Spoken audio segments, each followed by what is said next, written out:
Bem-vindos ao Estado do Conselho, hoje com o painel reduzido a 2 comentadores, Vítor Guedes, Carlos Beja. António Padrão hoje não pode estar connosco, estará aqui certamente na próxima edição. Vamos então iniciar esta reflexão sobre o Estado do Conselho e hoje tendo como tema a delegação de competências para a área da saúde, não só, mas particularmente para a área da saúde da Administração Central para as autarquias. Quem sugeriu este tema foi Vítor Guedes, mas antes, porém, vamos às notas. Carlos Beja, que notas é que traz para esta edição? Uma nota que me apraz registrar pelo grande movimento que a Figueira teve neste fim de semana e que foi interessante verificar, com o congresso da cirurgia que decorreu aqui na Figueira da Foz, com mais de 800 participantes, que não só lutou o hotel onde decorria o congresso, mas também, através de alguns contactos que pude estabelecer, com muitas das unidades hoteleiras da Figueira da Foz. E, portanto, é salutar que é evidente que, para além dos hotéis, a restauração, tudo isso, se movimentou e é interessante notar que, sobretudo na época baixa, a Figueira começa a fazer o seu caminho na área dos grandes congressos, porque dos pequenos e médios já iam fazendo, e que trazem sempre muito movimento e dinamizam muito o tecido económico, e gostaria de deixar aqui essa nota e o agradecimento à Sociedade Portuguesa de Cirurgia que organizou em boa hora na Figueira este congresso. Durante 3 dias e 2 noites. E 2 noites, exatamente. Vítor Guedes, qual é a nota que traz para esta A nota que trago é sessão do Estado do o Conselho? Dia Internacional da Mulher, que é, no fundo, um dia transversal a toda a comunidade, na medida em que a maioria da população é mulher, assim como a maioria dos licenciados, e curiosamente e paradoxalmente estão em inferioridade em postos de responsabilidade, em lugares de responsabilidade. Isto é uma questão cultural, do meu ponto de vista, que há um longo trabalho a fazer, e designadamente naquele flagelo que é a violência doméstica, onde há, em média, morrem 4 mulheres por mês vítimas de violência doméstica. Em Portugal. E outras 4, sensivelmente também, são vítimas de tentativa de homicídio. Portanto, de facto, é um flagelo. E, além disso, e efetivamente, 19 mulheres por dia sofrem também de violência doméstica, para além dos números cumulativamente dos números que eu referi. Deixe-me acrescentar também que as mulheres portuguesas ganham em média 17% menos do que os homens. Isto de facto é algo que nos deve preocupar, e é algo também que se deve começar a fazer, ou ela já está a ser feita, mas de alguma forma reforçar a sensibilidade na nossa comunidade e sobretudo nos nossos jovens, que no fundo isto também tem um pouco a ver com a forma como a nossa comunidade e a nossa família está estruturada, e há que fazer um esforço enorme sobre a nossa juventude para que mais tarde, e quando eles forem homens e mulheres, este problema não seja tão premente como é hoje em Portugal. Relativamente ao salário menor das mulheres, só para concluir, os homens, para terem um salário igual ao das mulheres, para chegar ao fim do ano com os mesmos rendimentos provenientes do seu salário, só precisavam de começar a trabalhar no dia 6 de março, enquanto as mulheres começavam a trabalhar no dia 1 de janeiro. Isto está a pensar. Então vamos ao tema central, a delegação de competências da Administração Central para as autarquias. Na semana passada, no fim de semana, o Ministro da Saúde esteve na Figueira da Foz e João Alteide aproveitou a presença deste governante para falar sobre a descentralização destes serviços e depois, em declaração ao Diário As Beiras, o Presidente da Câmara defendeu o princípio, mas diz que há algumas questões, ou várias questões, ou muitas questões têm de ser bem ponderadas e bem refletidas. E defendeu, por outro lado, que sim, mas se a transferência for feita para as comunidades intermunicipais e não para as autarquias, para não criar assimetrias. O Ministro, por sua vez, disse que o pessoal, que a delegação de competências só será transferida quando as autarquias estiverem preparadas para a receberem e que o pessoal clínico continuará sob a alçada do Ministério da Saúde. Vítor Guedes, a introdução está feita. Olha, esta questão merece-nos dois comentários. Um deles é a dissonância, pelo menos que eu tenha conhecimento, a dissonância entre a Associação Nacional de Municípios, em que se manifestou contra, pura e simplesmente, esta delegação de competências, que não é a transferência de competências conforme se vê muitas vezes anunciado, e até referido pelos responsáveis políticos, designadamente João Ataíde. Portanto, estamos perante uma delegação de competências, e, por sua vez, o responsável pela cima da região centro diz que está de acordo. Portanto, convinha, de alguma forma, até porque são representações que se completam, para parecer-me, ou parece-me a mim, que seria útil falar em uma única voz e não de uma forma dissonante.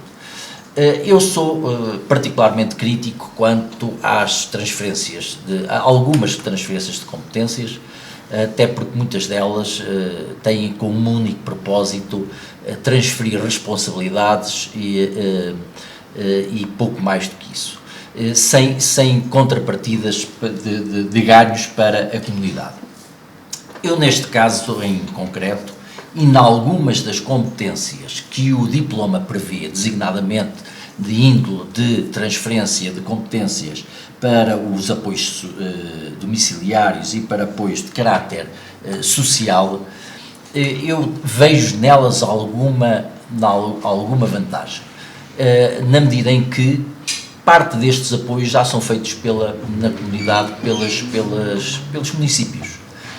E parece-me a mim que não perfeitamente enquadrados do ponto de vista jurídico, porque não têm essas competências. Portanto, até do seu orçamento, há ali despesas que se fazem necessariamente com esta vertente que não estão bem enquadrados. E esta será uma vantagem que assim se faça. O problema é que muitas vezes estas transferências de competência não são acompanhadas das devidas transferências financeiras e, portanto, depois acabam por ser espartilhadas, ou seja, o Poder Central deixa de as realizar e os municípios ficam espartilhados na sua execução porque não têm as competentes transferências financeiras. E isso, fazer transferências de competências ou delegação de competências, melhor dizendo, agora estava a cair também no mesmo erro, fazer a delegação de competências sem previamente estar assegurado as transferências financeiras, é que me parece que será um erro que não pode ser permitido. Carlos Beja, sem o respectivo envelope financeiro, as autarquias correm o risco de ficarem financeiramente doentes, não é? Mais doentes. Mais doentes. Essa é uma questão essencial e, portanto, acho que estamos todos de acordo sobre essa matéria. Mas também temos motivos para temer, para recear que isso venha a acontecer, não é? Exatamente. Mas eu penso que aí a própria Associação Nacional de Municípios impedirá que tal aconteça. Como, aliás, já foi referido aqui pelo Vítor Guedes. Mas eu gostava de ir um bocadinho mais longe e estabelecer aqui quase o que é um princípio que é contraditório, que é fazer delegação de competências na área da saúde, por exemplo, nos municípios, sobretudo na área social, quando a maior parte dos apoios sociais nos concelhos são dados pelas EPSS. Já. Nos permite fazer protocolos. Mas os municípios são residuais nesta matéria, o que significa que se para delegar competências, então fazia sentido delegar competências nas IPSS através de contratos e não através dos municípios. É óbvio que hoje os municípios podem ter um papel importante na área social, porque já não têm o papel relevante que tiveram, e bem, num conjunto de infraestruturas, nomeadamente no ordenamento do território. Mas atenção, estamos num ponto muito sensível: a educação, a saúde, que são áreas que estão em cima da mesa, e é preciso ter muito cuidado com aquilo que se transfere, como se transfere, para além do envelope financeiro. E a cultura também. A cultura. Mas eu ainda levanto outra questão. O Sr. Presidente da Câmara da Figueira levantou a questão dessa transferência de competências ser para as comunidades... Delegação de competências. A delegação ser para as comunidades intermunicipais. As comunidades intermunicipais são uma figura mais ou menos recente, criadas por decreto, e que o Sr. Presidente da Câmara da Figueira entendia até que elas deviam ter... Constituição, força de Constituição. Força de Constitucional. E eu penso que nós estamos aqui, e o que eu vou dizer é polémico, obviamente, e não será muito popular, porque estamos a esquecer-nos de uma questão fundamental, que era, essas delegações de competências deviam ter um planejamento político e institucional, que é a regionalização. Essa é que é a questão central.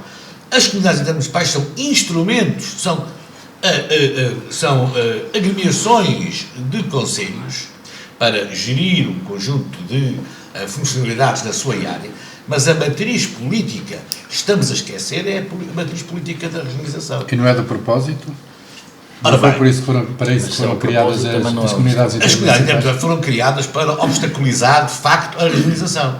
Mas eu penso que esta é uma matéria que vai ter que estar em cima da mesa, obrigatoriamente, nos próximos anos, que é a matéria da regionalização das 5 grandes regiões. Essas sim devem ser receptoras das delegações de competências e depois articularem com os municípios, ou com as comunidades intermunicipais, ou com as EPSS, um conjunto de valências. Colocar a questão agora do paradigma das comunidades intermunicipais sem colocar a questão da organização é tentar matá-la, e eu sou objetivamente contra esse objetivo. Já que estamos a falar de saúde, Vítor Guedes defende também a reanimação do debate sobre a regionalização? Não, aí estou de acordo com o Carlos Beja. Eu não sei se defendo muito a regionalização. Contudo, há algo que temos que definir, que é para onde vamos. Ou caminhamos para a municipalização ou caminhamos para a regionalização. Agora, de facto, estas sim querem, ou melhor, quem está à frente delas quer quase delas fazer minis polos de poder. Minis regiões. Exatamente. E isso é que também não me parece correto.